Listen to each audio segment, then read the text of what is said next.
네, 안녕하세요. 반갑습니다. 소액 투자로 월세 부자 만들기 솔루션을 진행하고 있는 다담 대표 이영근입니다.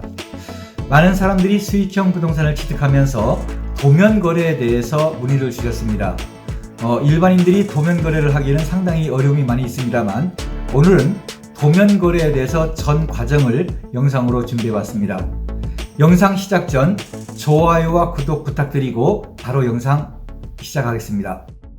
자, 이번 시간에는 도면 거래로 부동산을 취득하는 방법에 대해서 여러분들과 이야기를 해보려 합니다. 이번 시간의 내용은 도면 거래의 정의, 도면 거래가 뭔가, 두 번째로는 도면 거래를 하는 이유가 있을 겁니다. 도면 거래 진행되는 전 과정에 대해서 한번 살펴볼 거고요. 마지막으로 건물주가 돼서 임대사업을 시작할 때 꼭 확인해야 될 어떤 그런 부분에서도 간략하게 안내 말씀을 드리겠습니다. 자, 여러분, 도면 거래가 뭘까요?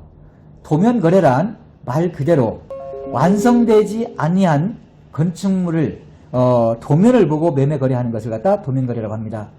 건축업자는 땅을 구입하고요, 설계 도면을 작성하고 그 건물의 수익률표를 작성을 합니다. 수익률표 하면 매매 가격, 대출 금액, 보증 금액, 그리고 실투자 금액이라든가 어떤 건축 면적 등이 나와 있는 표입니다. 그래서 건축업자는 설계 도면과 이 설계 도면대로 건축물이 지어지면 이러이러한 수익률이 나오고 이러이러한 부분에 실투자금이 들어가게 됩니다라는 표를 놓고 도면과 같이 건축물을 지어주겠다는 조건으로 건물 전, 착공 전 계약을 하는 것을 갖다가 도면 거래라고 합니다.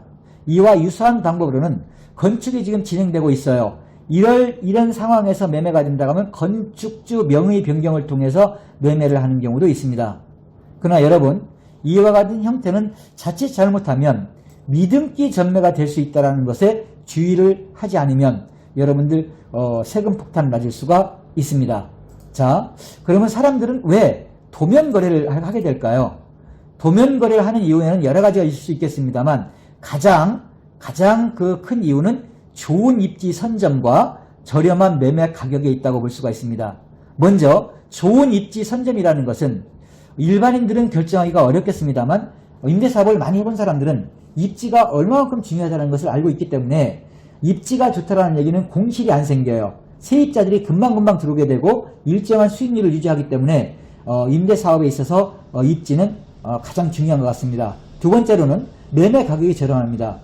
건축업자가 건물이 완공돼서 취등록세를 내야 될 것을 매수자가 보존 등기를 함으로써 그만큼이 절감이 되기 때문에 매매 가격에서 취등록세 이상으로 DC를 받을 수가 있습니다. 그래서 부동산 취득을 할 때 저렴한 가격으로 건물을 취득할 수 있다는 장점이 있어요. 그 다음엔 건축업자들의 매매 방법이 변화가 됐습니다. 2018년 6월 28일 이후에는 건축을 하기 위해서는 종합면허가 들어가게끔 되어 있습니다. 건축업자 입장에서는 세금 계산서를 발행해야 되고 종합건설면허 대여비가 들어가야 되고 하다 보니까 건물을 하나 완성하는데 보통 1억에서 1억 3천 정도가 가격이 업이 되었습니다. 그래서 자기가 지은 건물이 매매가 안 된다라고 한다면 건축업자들 입장에서는 어떻게 될까요? 리스크 위험으로 자금이 묶이게 되겠지요. 그래서 이런 리스크 위험을 없애기 위해서 건축이 시작되기 전에 이런 도면 거래를 통해서 매수자가 확정된 상태에서 건물을 착공을 들어가게 됩니다. 현재 시중에 나가보면 건축되어지고 있는 현장들은 100% 도면 거래를 통해서 이미 다 매매가 된 그런 건물들입니다. 이런 장점이 있는가 하면 단점도 있겠지요. 단점을 보면 경험 부족으로 막연한 불안감이 있을 수가 있습니다. 일반인들은 부동산을 살고 파는 그런 부분에서도 많은 경험이 없지만 더군다나 잘 보지도 못하는 도면을 보고 건물을, 그것도 15억, 20억 가는 건물을 계약을 한다는 것이 쉬운 일은 아닙니다. 두 번째로는 시행사의 부도라든가 사기라든가 이런 부분이 좀 걱정이 될 수가 있고요. 미등기 전매가 될 수 있다는 불안한 요소들이 잠재하고 있습니다. 그 다음은 양도소득세 5%. 이 말은 무슨 얘기냐면 한 2, 3년 전에 세목이 추가가 됐어요. 최초 보존 등기자, 건물이 완성됐을 때 처음으로 등기를 하게 되는 걸 갖다 보존 등기라고 합니다. 보존 등기 소유자는 5년 이내에 그 건물을 팔게 되면 건물 취득가액, 환산 취득가액의 5%를 세금을 내야 되는데요. 더 쉽게 말하면 13억짜리라고 하면 3,500만 원 정도의 가산세가 양도소득세와는 별도로 내기 때문에 보존등기를 했을 경우에는 5년 이내에 건물을 팔게 되면 세금 폭탄을 맞을 위험성이 있습니다. 이런 그 단점이 있고요. 사정 변경으로 인해서 공사가 지연될 수 있다는 단점도 있습니다. 도면 거래를 하는 이유는 좋은 입지 선정과 가격, 저렴한 가격에 있고요. 단점으로는 막연한 불안감, 부도 사기, 미등기 전매, 그 다음에 양도소득세, 가산세, 공사 지연, 이 외에도 어떤 장점들이 많이 있지만 좋은 입지 선정과 가격이 저렴하다는 것 때문에 도면 거래를 많이 하는 것 같습니다. 자, 그 다음에 진행되는 과정을 보겠어요. 도면 거래를 할 때 계약 전 단계와 계약 후로 나눌 수가 있는데요. 계약 전 단계에서는 매수자에게 건축업자는 설계 도면을 제공을 하고요. 수익률표를 제공해서 이런 좋은 입지에 이런 설계 도면으로 건물을 지게 되면 이러한 수익률표가 나올 수 있습니다라는 그런 내용들을 매수자에게 제시를 합니다. 매수자는 검토를 후 매매 계약을 그 다음에는 하게 되는데요. 매매 계약은 완성된 건물이 아니기 때문에 꼼꼼하게 작성을 해야 되고요. 직거래는 완전 하시게 되면 폭망하게 됩니다. 매매 계약은 건물 공급 계약과 용역 계약이 함께 작성이 돼야 되고요. 건축업자들은 1년에 최소한 10채 이상의 건물을 완공을 합니다. 그래서 최근에 완공된 건물을 기본으로 해서 샘플로 삼아서 이러와 같은 몇 번지의 신축 건물과 같은 조건으로 건물을 주겠다라는 그런 특약 내용을 넣어야 돼요. 넣고서도 설계 변경이라든가 각 방들의 옵션에서도 어떤 세탁기, 냉장고 크기라든가 정말 꼼꼼하게 이런 부분들을 기재를 해야 됩니다.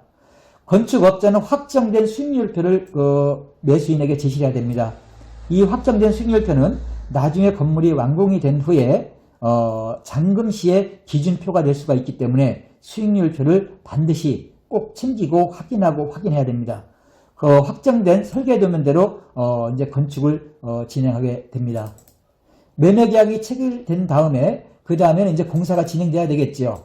공사가 진행될 때 처음에는 땅을 매수자에게로 소유권을 이전시킵니다. 소유권을 이전시키면서 대출을 발생시키고 대출에다가 투자금 일부를 제공을 하고 매수자에게 소유권을 이전시켜 드립니다.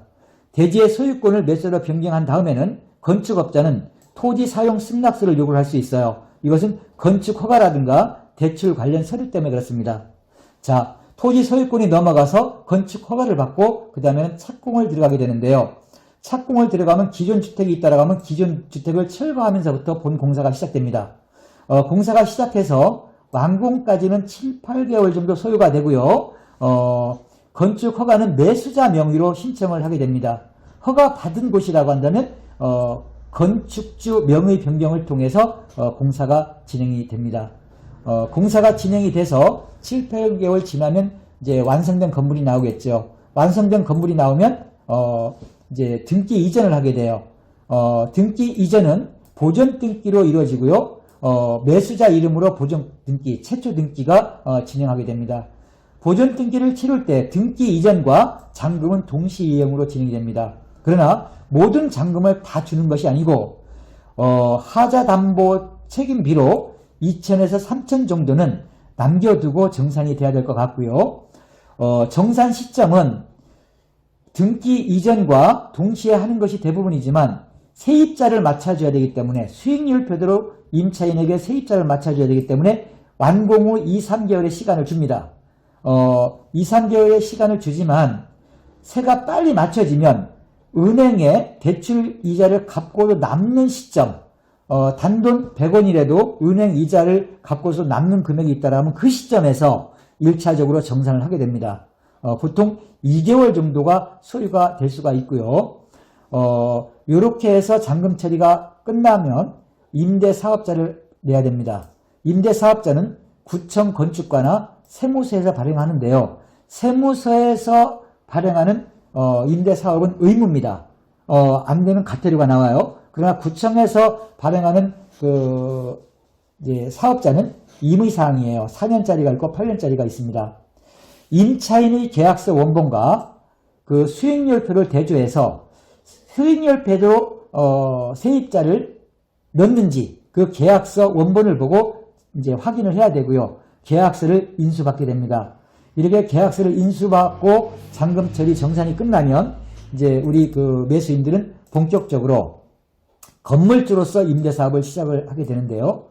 대출 이자는 공사 시작 전부터 이제 대출을 일으키는데 대출 이자는 잔금 전까지는 건축업자가 부담을 합니다. 잔금 처리 시 하자 담보로 일부분을 남겨뒀습니다. 2년 정도 보관을 하게 되고 하자 담보 책임 기간도 2년을 보통으로 두게 됩니다.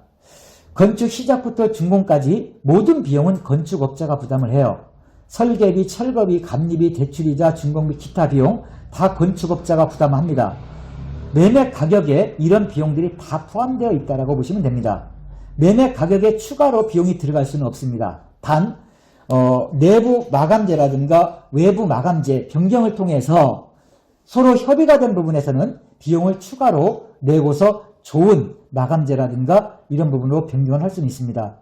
계약서에도 이와 같은 내용들이 꼼꼼하게 명기가 해야지만이 하자 없는 도면 거래의 완성으로 좋은 매물을 취득할 수 있지 않나 생각이 들어요. 네, 지금까지는 도면 거래에 대해서 안내 말씀을 드렸습니다. 일반인들이 도면 거래로 매물을 취득한다는 것은 상당히 어려움이 있을 수 있습니다. 그러나 좋은 입지 선점과 저렴한 가격으로 부동산을 취득한다는 매력이 있기 때문에 도면 거래를 많이 궁금해 하신 것 같습니다.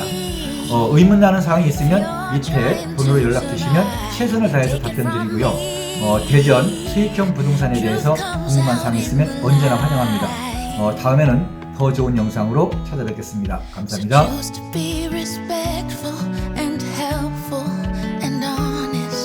Choose to leave your ego and your pride outside the door. Otherwise, you'll hate what